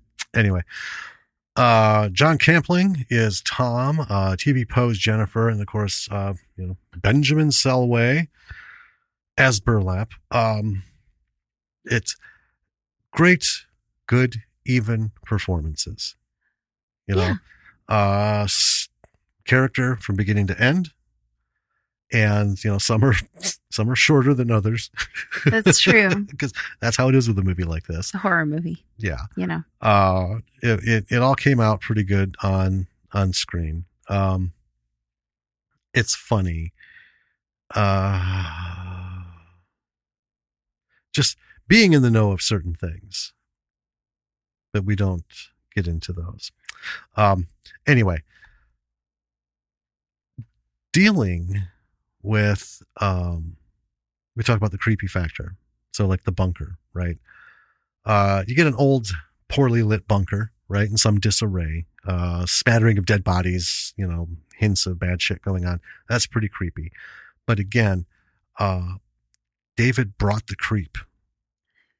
Yeah, because when you have a set, right, you're not relying on anything, even if it's like you talked about, like it's a found location, they set up there or whatever. Even in that kind of instance, you still have to take it further. Well, yeah. And he did, not just with the physical props and the set design, right? But again, with the lighting and the compositions. There's a couple scenes where they're in the same room, right? But the shots, they cut from one character speaking to another character, either responding or speaking. They're very different because the lines are different. Like one is a little foreboding, one is a little more hopeful, and the whole the juxtaposition.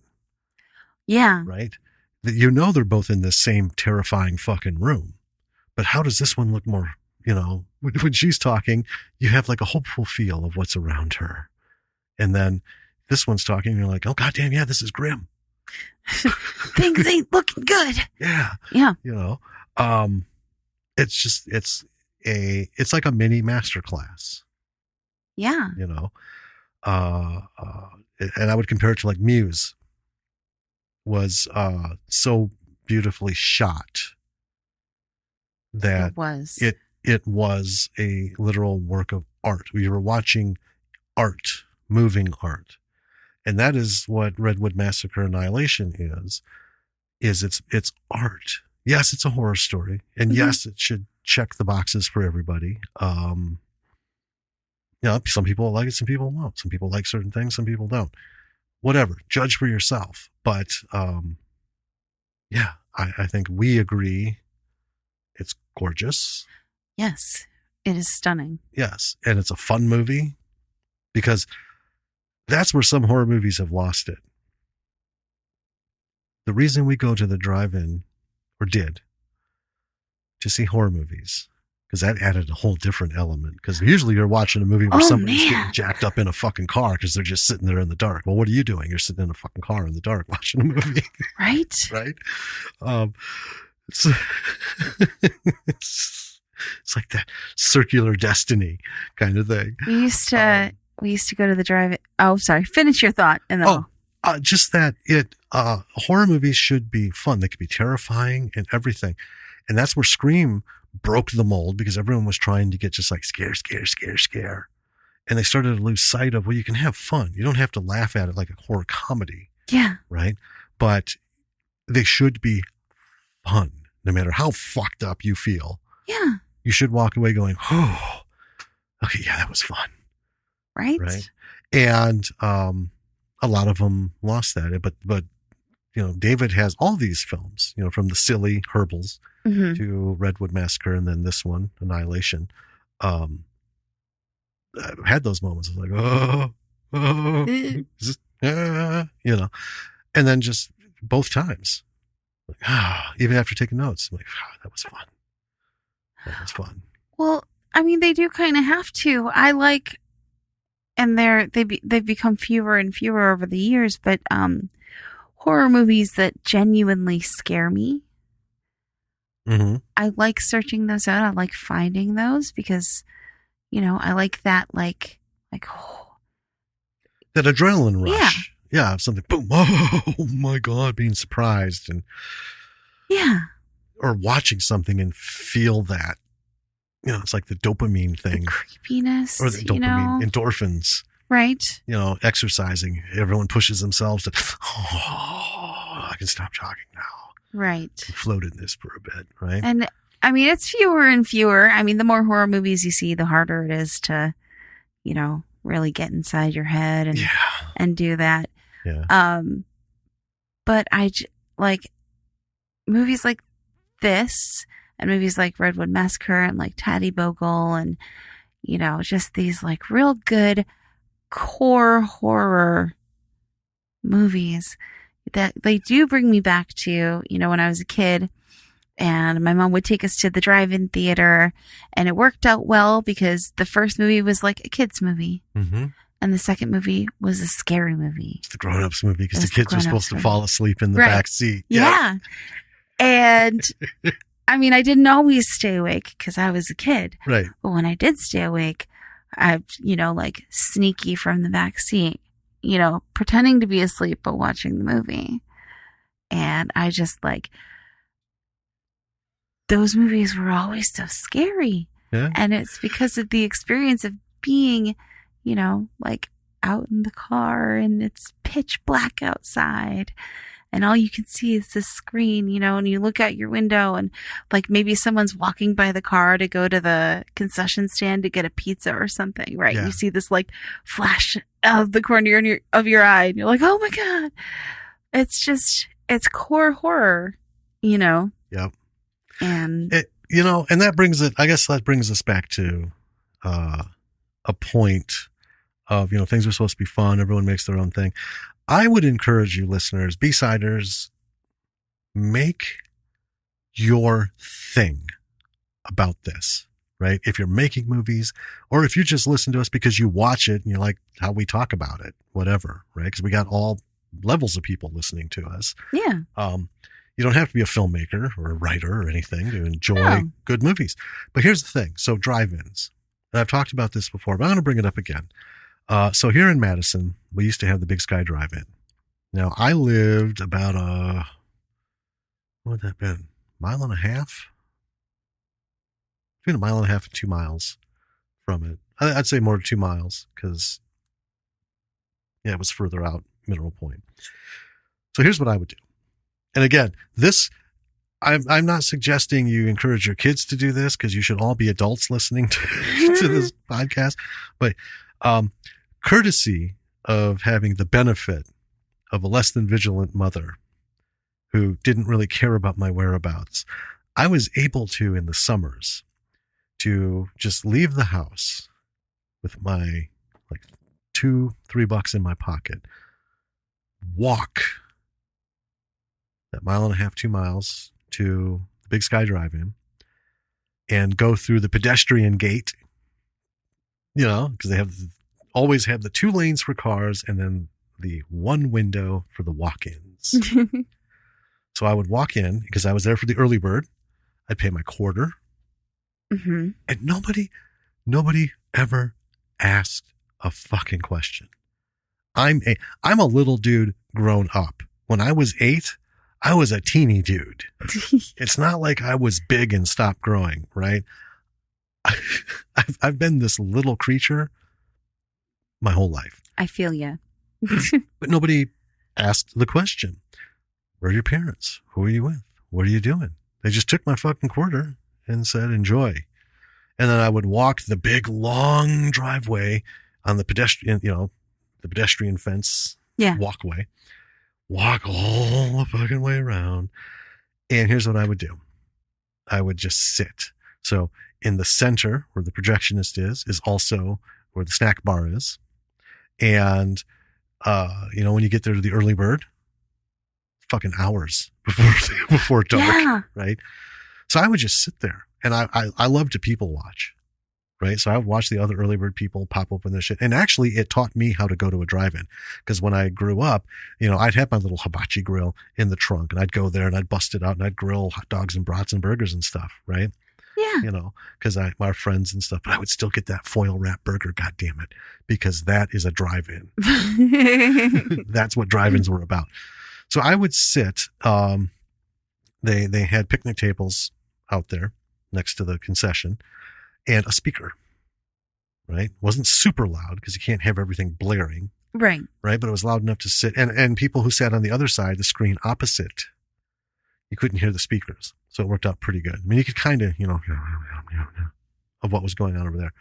So I would sit there. I'd wait till the sun started going down. And then when they first started the dancing hot dogs, right? And the dancing refreshments. Oh, yeah. Yep. Everyone is already, making the mad dash. I'd get in there, get my burger, get my Coke, get my fries, and I would sit. I have watched so many fucking movies by myself at an outdoor, sitting at that picnic table. Horror movies, science fiction movies, some of the worst fucking movies. More than once movies no 8-year-old should have had to have seen. I mean, we're not talking like, porn. That's not what it was about, but close. Close. That became my thing with horror movies because I had aunts who would take me to horror films, at the theater. When Jaws came out, I was taken to the theater, saw Jaws. They weren't ready for it. I was like, oh, this is all right. But it wasn't rated R.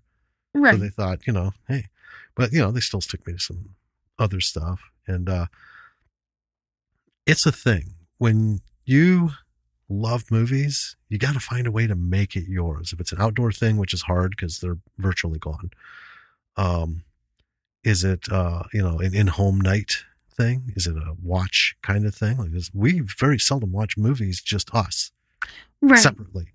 It's always together. Well, yeah, because right? we're always together. Well, yeah, but there's the occasional time when, like when you were traveling. Yeah. Okay, so you're on the road a lot for work and, gone a week at a stretch. A lot of stuff, you'd be like, nope. I won't watch it. Right. Right? Because that's our thing. We enjoy these things together. Yeah. And unless it's so bad that you have to talk to let it out, we just sit and quietly enjoy it. So my thing I want everyone listening to do is, if you don't have a thing for movies, it doesn't have to be horror, find a way to make it yours, especially now, because theaters are, I know a lot of people are like, oh, I loved going to the theater, but fuck, and I get it. But here's the thing. Not all these movies make it to theaters. So, find a way to make it your own experience, and attach your love to it. And if you're a filmmaker, I especially encourage you to do that, because all of the scripts that we write from a perspective of what we enjoy. Well, yeah. In the story, in the presentation, and kind of have in your head, if I were watching this is how I would be. I'd be hunkered on the couch, or I'd be, straight up forward, staring it on, lights out, lights on, whatever. And that helps us anyway, frame how we're presenting this. Because that's what writers do. Yeah. It's their version of the shit going on in their head.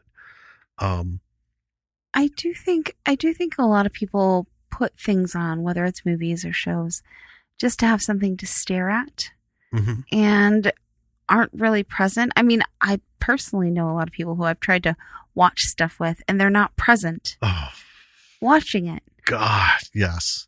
And it's really frustrating. Well, that's how we ended up getting married, because we see eye to eye on this shit.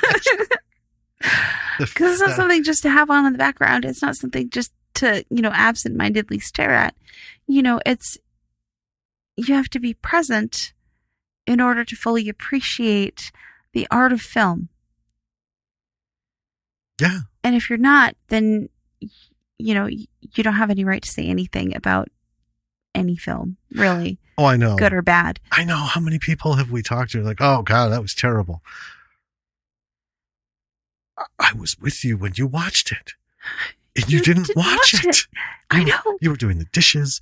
You were fucking with laundry. In fact, playing with your phone. You left the room for 25 minutes. I didn't know if you were coming back. Yeah. And said, what happened? Yeah. And you have the fucking nuts to judge a movie. I know. I can't stand it.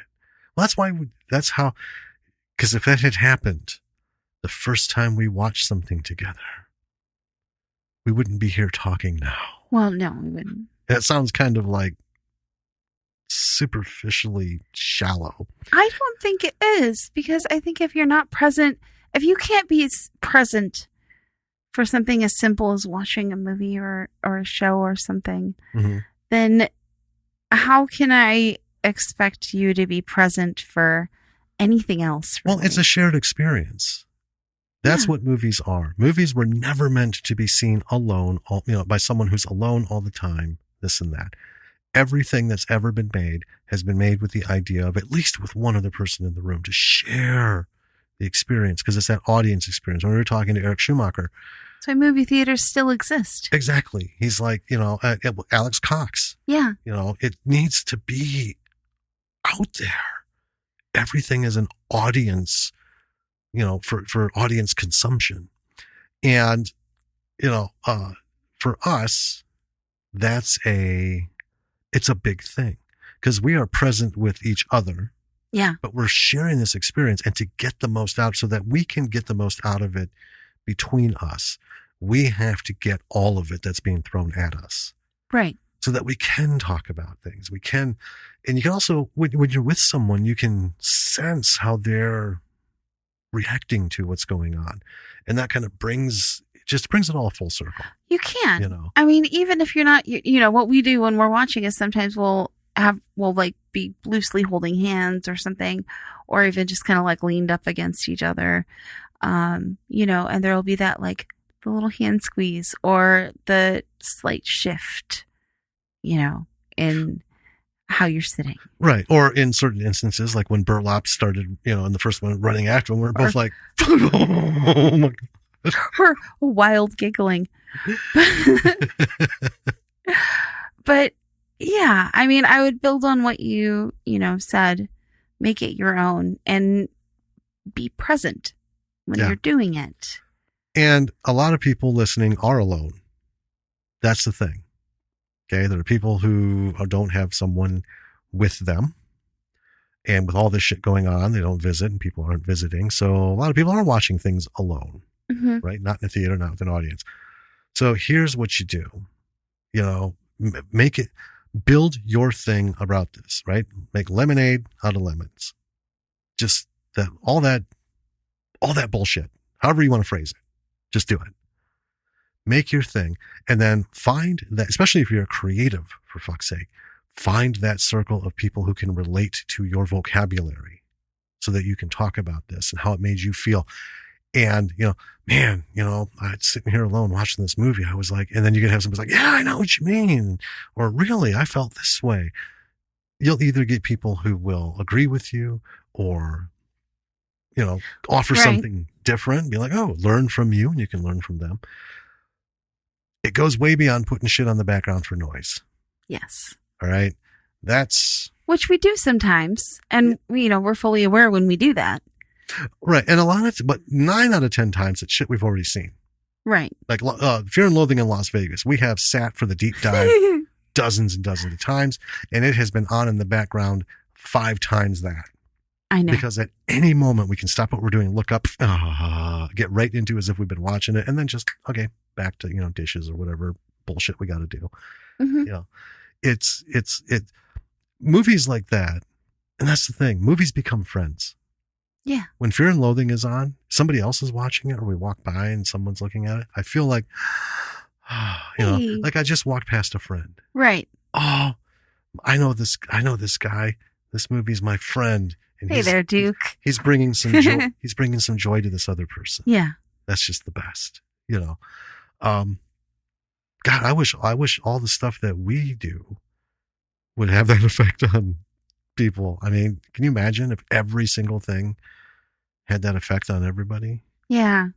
But there's just a few things that people gravitate to. But yeah, make it your friend, make it your own thing. Watch stuff that you've already watched that just takes you to that special place and immerse yourself in it. And then find somebody to talk to about it.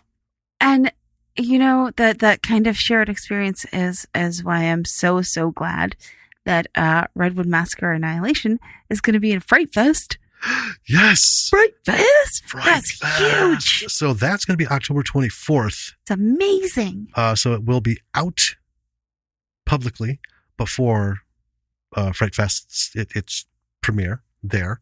But that's huge. It's amazing. It's in London, so there's no way. I'm so excited. We're going to be able, we would be able to go. I don't even know if they're going to do like an in-person. I guess they are. I don't know. Maybe we could get virtual tickets. I'm so excited for. I still can't get virtual tickets to Fried Berry because everywhere I fucking go, man, there's just gone. I'm like sold out. I'm like 3 festivals fucking behind every time I find out about one. It's winning awards all over the place. It's crazy. I know. But anyway. Yeah, go ahead. but I'm so excited for David and for Lorraine and for everyone. Let's quick. Liam. Yeah. Traditionally in the movies, he was in Redwood Massacre as the farmer. Right. A small part. Folks, Liam is in Redwood Massacre Annihilation. Well. He's a voice over the radio. Yes. And he is in a picture.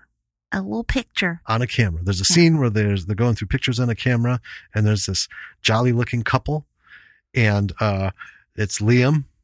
I don't know who he's with. I don't know if like Lorraine stepped in or they just found someone to stand with him. But so there's Liam and this woman, and in the background is BURLAP. It's kind of whoever was taking the picture didn't notice it, but obviously we know what happened there. Oh, of course. Liam is technically in the movie. We just aren't blessed with his mobility. Animated presence. Yeah. All right. So let's sum this up. Redwood Massacre Annihilation. Own it, people. Own it, because you're supporting independent cinema. Even though David got money to get like Daniel Harris and all these people and give them some paychecks, it is still independent film. Yes. If you want to look at it a different way, it's at least a B movie. Yeah. Right? It got funding and had everything. Well, it's put out by an independent distributor. But with a lot more bullshit attached than a regular, like, I'm pretty sure Bubba Hotep didn't have to go through some of the stuff David had to go through. That's true. Even though there was money. But anyway, rent it on video on demand. Yeah. But it's buy out the DVD. October 20th. Yeah. Or, buy it digitally. Go get it. Yeah. Just get it. Get it. Because if you do this, a couple things. One, might do better to help get a Blu-ray going. Yeah. And secondly, we want a burlap doll. Yeah, we really do. And I have reached out. I don't know if I'll hear anything back by the time this gets out. So I know David will listen and Liam. But so if you haven't heard from me, guys, I'm still working on it. But I have reached out to Nika Toys and just waiting to see how this process fully works. Right. Because we do want there will be a fucking burlap doll. I'm just going to say that. I want one so bad. Yeah. David's got one that Lorraine made for him. It was custom made. It's very expensive. Fucking awesome. It is awesome. Yeah. But yeah, we want this out with the horror figures. Everyone should have a burlap. I want it to be sitting next to me here, or I want it to be out in our living room, hanging out with Wolf Cop or Tommy or we'll bring somebody. A little Mandalorian child out there. Yeah. We'll have to take somebody off the front line. Yeah. Out there to put him out there and then find a place for him in here. Mm-hmm. But anyway, so going to FrightFest Festival. Yeah. It is October 20th coming out for public consumption. VOD and DVD. Get it. It is excellent. It is excellent. It is excellent. I think those are 3 points that you should use to drive you to see it. And speaking of things out there, we have a website. we sure do. And I wasn't sure where you were going with this. I had maybe an idea, but just having fun. Sometimes it's fun to watch you just. I know. Well, without the cameras and the lights and stuff, I know. I have all this room to gesticulate. I know. And it's fun to be free instead of, I had like 6 inches of movement before I banged something. And this is better. Hey. Yeah. So, yeah, we do have a website. You should go there and check it out. Yeah. It is lordsofmisruleproductions.com. Yes, indeed. And it has everything on it. It has links to all of the places that you can find our podcast. You click on there and you can subscribe. Recently added, folks, we are on Amazon Music. Hey, yo. There is a link on the website for that. If you have Amazon Prime, then you have Amazon Music. Yeah. And you can listen to our podcast on there. Music. Super cool. What is it? music.amazon.com/podcast. I mean, once you go there, they have a podcast selection now.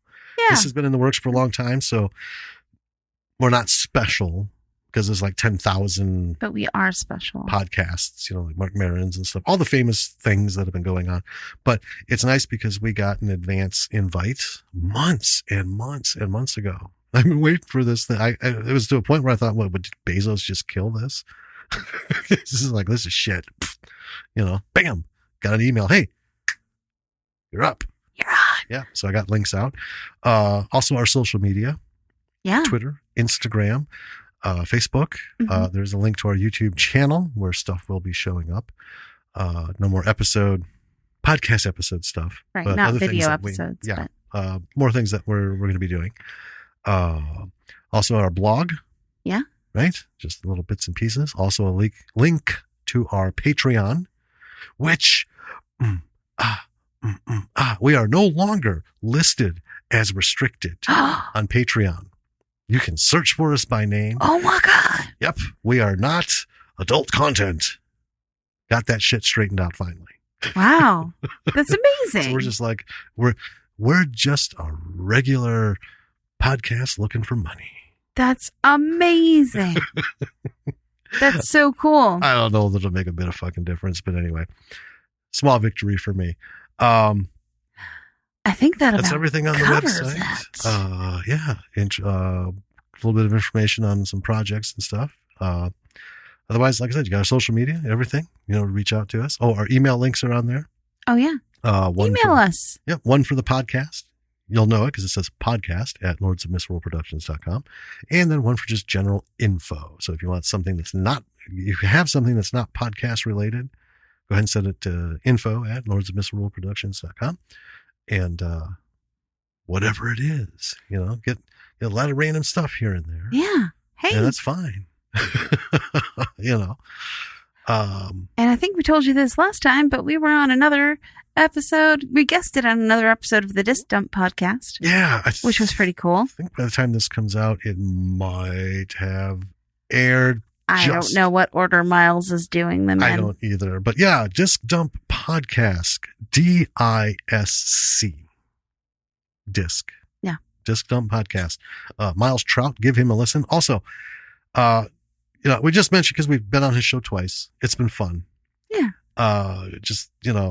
He does not just movies, but just all the random shit that he's got amassed in his place.